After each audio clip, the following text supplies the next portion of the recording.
to do as he would, and he said, "Well, for many deeds you have earned my thanks, but not the least is the finding of my foster son. At this parting, ask for any gift, and I will not deny it to you." "I ask then for a sword of worth," said Beleg, "for the orcs come now too thick and close for a bow only, and such blade as I have is no match for their armor." "Choose from all that I have," said Thingol, "save only Aranruth, my own." Then Beleg chose Anglachel, and that was a sword of great worth, and it was so named because it was made of iron that fell from heaven as a blazing star, and would cleave all earth-delved iron. One other sword only in Middle-earth was like to it. That sword does not enter into this tale, though it was made of the same ore by the same smith. And that smith was Eol, the dark elf, who took Arathel, Togon's sister, to wife. He gave Anglachel to Thingol as fee, which he begrudged, for leave to dwell in Nan Elmoth, but its mate, Angwel, he kept, until it was stolen from him by Maeglin, his son. But as Thingol turned the hilt of Anglachel towards Beleg, Melian looked at the blade, and she said, "There is malice in this sword. The dark heart of the smith still dwells in it. It will not love the hand it serves, neither will it abide with you long. Nonetheless, I will wield it while I may," said Beleg. "Another gift I will give to you, Cuthalion," said Melian. "That shall be your help in the wild, and the help also of those whom you choose." And she gave him store of lembas, the way-bread of the elves, wrapped in leaves of silver, and the threads that bound it were sealed at the knots with the seal of the queen, a wafer of white wax shaped as a single flower of Telperion. For according to the customs of the Eldelia, the keeping and giving of lembas belonged to the queen alone. In nothing did Melian show greater favor to Turin than in this gift, for the Eldar had never before allowed men to use this way-bread, and seldom did so again. Then Beleg departed with these gifts from Menegroth, and went back to the north marches where he had his lodges and many friends. Then in Dimbar the orcs were driven back, and Anglachel rejoiced to be unsheathed. But when the winter came, and war was stilled, suddenly his companions missed Beleg, and he returned to them no more. Now when Beleg parted from the outlaws and returned into Doriath, Turin led them away westward out of Sirion's vale, for they grew weary of their life without rest, ever watchful and in fear of pursuit, and they sought for a safer lair. And it chanced at a time of evening that they came upon 3 dwarves who fled before them. But one that lagged behind was seized and thrown down, and a man of the company took his bow and let fly an arrow at the others as they vanished in the dusk. Now the dwarf that they had taken was named Mime, and he pleaded for his life before Turin, and offered as ransom to lead them to his hidden halls, which none might find without his aid. Then Turin pitied Mime, and spared him, and he said, "Where is your house?" Then Mime answered, "High above the lands lies the house of Mime upon the great hill. Amon Ruth is that hill called now, since the elves changed all the names." Then Turin was silent, and he looked long upon the dwarf, and at last he said, "You shall bring us to that place." On the next day they set out thither, following Mime to Amon Ruth. Now that hill stood upon the edge of the moorlands that rose between the vales of Sirion and Narok, and high above the stony heath it reared its crown. But its steep grey head was bare, save for the red Seragon that mantled the stone. And as the men of Turin's band drew near, the sun westering broke through the clouds and fell upon the crown, and the Seragon was all in flower. Then one among them said, "There is blood on the hilltop." But Mime led them by secret paths up the steep slopes of Amon Ruth. And at the mouth of his cave he bowed to Turin, saying, Enter into Version.1, the house of ransom, so it shall be called. And now there came another dwarf bearing light to greet him, and they spoke together and passed swiftly down into the darkness of the cave. But Hurin followed after, and came at length to a chamber far within, lit by dim lamps hanging upon chains. There he found Mime, kneeling at a stone couch beside the wall, and he tore his beard and wailed, crying one name unceasingly. And on the couch there lay a third. But Hurin, entering, stood beside Mime, and offered him aid. Then Mime looked up at him and said, "You can give no aid, for this is Him, my son, and he is dead, pierced by an arrow. He died at sunset. Ibun, my son, has told me." Then pity rose in Hurin's heart, and he said to Mime, "Alas, I would recall that shaft if I could. Now, Version.1, this house shall be called in truth. And if ever I come to any wealth, I will pay you a ransom of gold for your son in token of sorrow, though it gladden your heart no more." Then Mime rose and looked long at Hurin. "I hear you," he said. "You speak like a dwarf lord of old, and at that I marveled. Now my heart is cooled, though it is not glad, and in this house you may dwell if you will, for I will pay my ransom." So began the abiding of Hurin in the hidden house of Mime upon Ruth. And he walked on the greensward before the mouth of the cave, and looked out east and west and north. Northward he looked, and descried the forest of Brethil climbing green about Ober in its midst. And thither his eyes were drawn ever and again. He knew not why. For his heart was set rather to the northwest, where league upon league away, on the skirts of the sky, it seemed to him that he could glimpse the mountains of shadow, the walls of his home. But at evening, Hurin looked west into the sunset, as the sun rode down red into the hazes above the distant coasts, and the vale of Narog lay deep in the shadows between. In the time that followed, Hurin spoke much with Mime, and sitting with him alone, he listened to his lore and the tale of his life.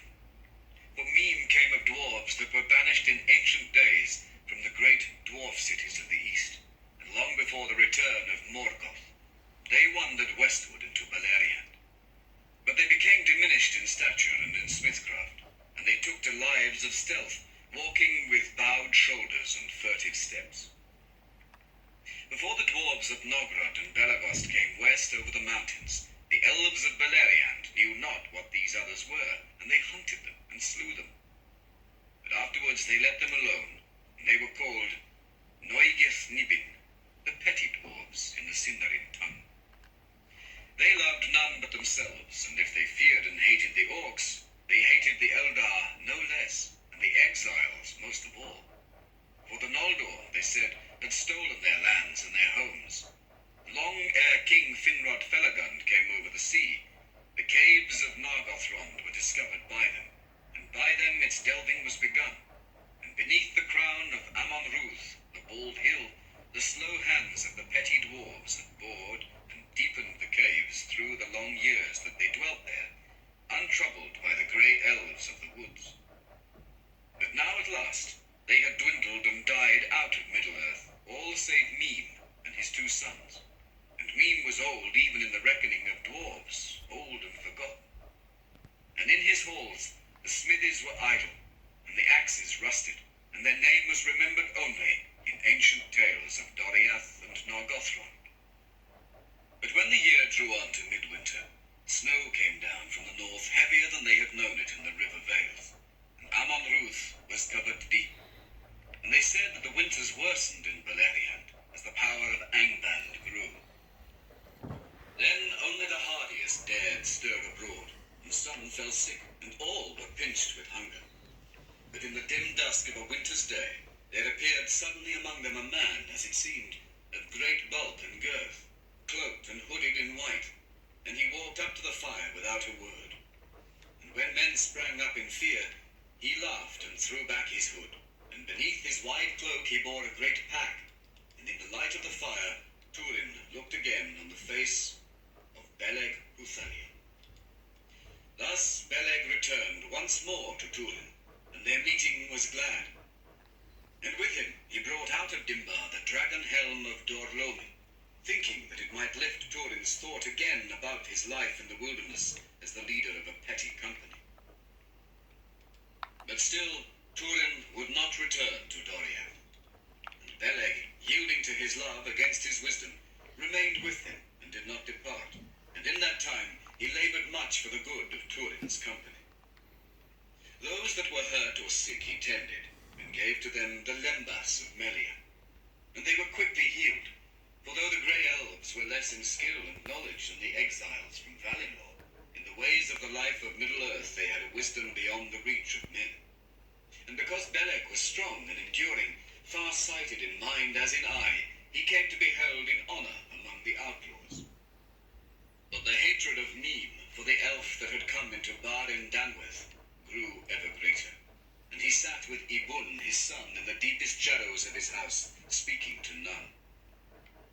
But Turin paid now little heed to the dwarf, and when winter passed and spring came, they had sterner work to do. Who knows now the counsels of Morgoth? Who can measure the reach of his thought, who had been Melkor, mighty among the Ainur of the great song, and sat now, a dark lord upon a dark throne in the north, weighing in his malice all the tidings that came to him, and perceiving more of the deeds and purposes of his enemies than even the wisest of them feared, save only Melian the queen. To her often the thought of Morgoth reached out, and there was foiled. And now again the might of Angband was moved, and as the long fingers of a groping hand, the forerunners of his armies probed the ways into Beleriand. Through Anach they came, and Dimbar was taken, and all the north marches of Doriath. Down the ancient road they came that led through the long defile of Sirion, past the isle where Minas Tirith of Finrod had stood, and so through the land between Malduin and Sirion, and on through the eaves of Brethil to the crossings of Teglin. Thence the road went on into the guarded plain, but the orcs did not go far upon it as yet, for there dwelt now in the wild a terror that was hidden, and upon the red hill were watchful eyes of which they had not been warned. For Turin put on again the helm of Hador, and far and wide in Beleriand the whisper went on the wood and over stream and through the passes of the hills, saying that the helm and bow that had fallen in Dimbar had arisen again beyond hope. Then many who went leaderless, dispossessed but undaunted, took heart again, and came to seek the two captains. Dor Cuarthol, the land of bow and helm, was in that time named all the region between Teglin and the west march of Doriath. And Turin named himself anew Gorthal, the dread helm, and his heart was high again. In Menegroth and in the deep halls of Nargothrond, and even in the hidden realm of Gondolin, the fame of the deeds of the two captains was heard, and in Angband also they were known. Then Morgoth laughed, for now by the dragon helm was Hurin's son revealed to him again, and ere long Amon-Ruth was ringed with spies.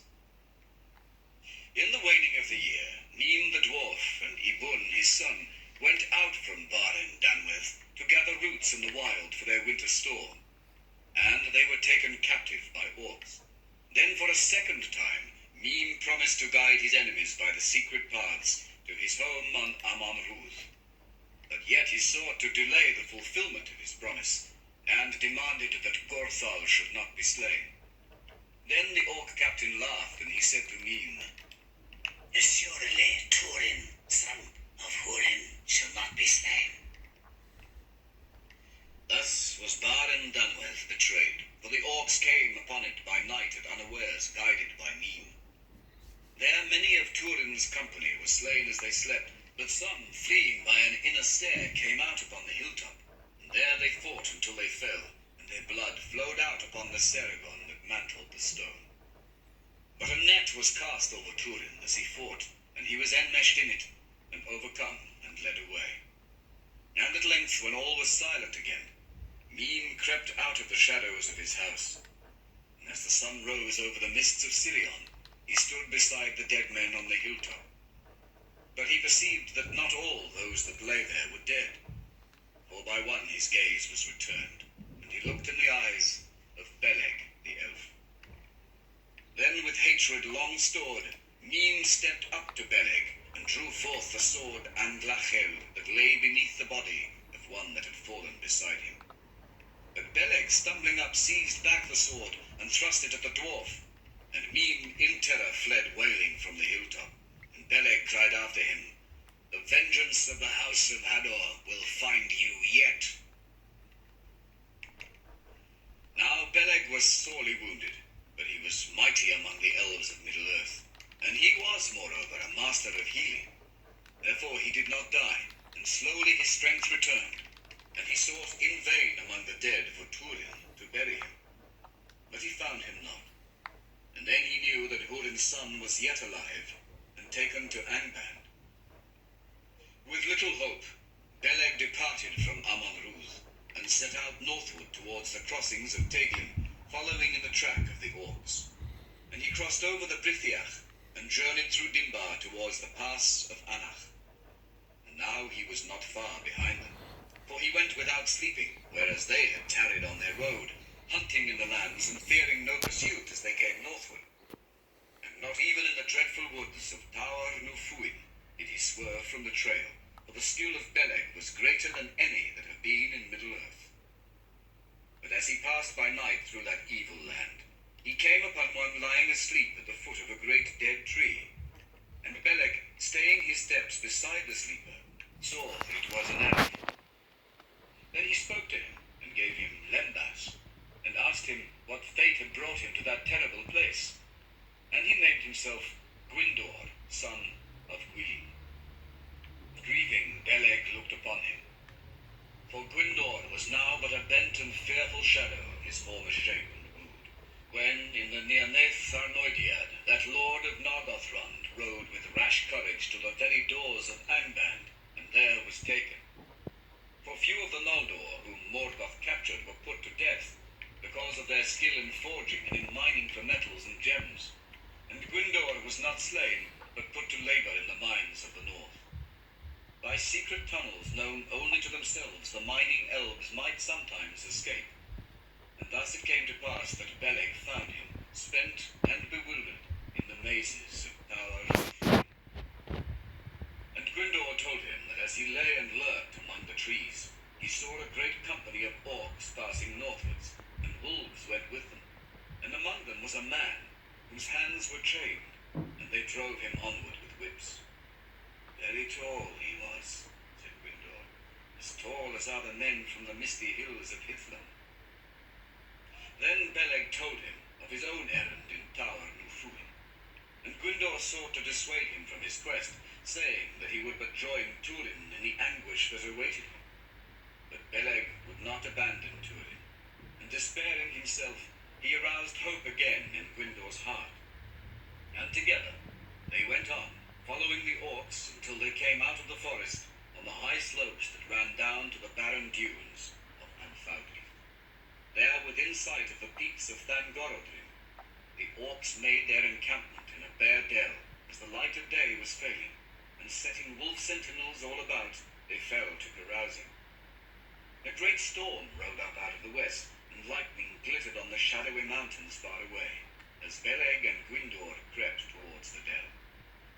When all in the camp was sleeping, Beleg took his bow, and in the darkness shot the wolf sentinels one by one and silently. Then in great peril they entered in, and they found Turin fettered hand and foot, and tied to a withered tree. And all about him knives that had been cast at him were embedded in the trunk, and he was senseless in a sleep of great weariness. But Beleg and Gwyndor cut the bonds that held him, and lifting him, they carried him out of the dell. Yet they could bear him no further than to a thicket of thorn trees a little way above. There they laid him down, and now the storm drew very near. Beleg drew his sword, Anglacher, and with it he cut the fetters that bound Turin. But fate was that day more strong, for the blade slipped as he cut the shackles, and Turin's foot was pricked. Then he was aroused into a sudden wakefulness of rage in fear, and seeing one bending over him with naked blade, he leapt up with a great cry, believing that orcs were come again to torment him. And grappling with him in the darkness, he seized Danglachel and slew Beleg Cuthaniel, thinking him a foe.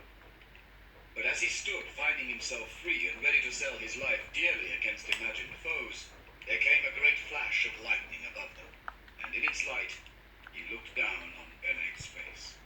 Then Hurin stood stone still and silent, staring on that dreadful death, knowing what he had done. And so terrible was his face, lit by the lightning that flickered all about them, that Gwyndor cowered down upon the ground and dared not raise his eyes. But now in the dell beneath the orcs were aroused, and all the camp was in tumult, for they feared the thunder that came out of the west, believing that it was sent against them by the great enemies beyond the sea. Then a wind arose, and great rains fell, and torrents swept down from the heights of Tower Nufuin. Though Gwyndor cried out to Hurin, warning him of their utmost peril, he made no answer, but sat unmoving and unweeping in the tempest beside the body of Beleg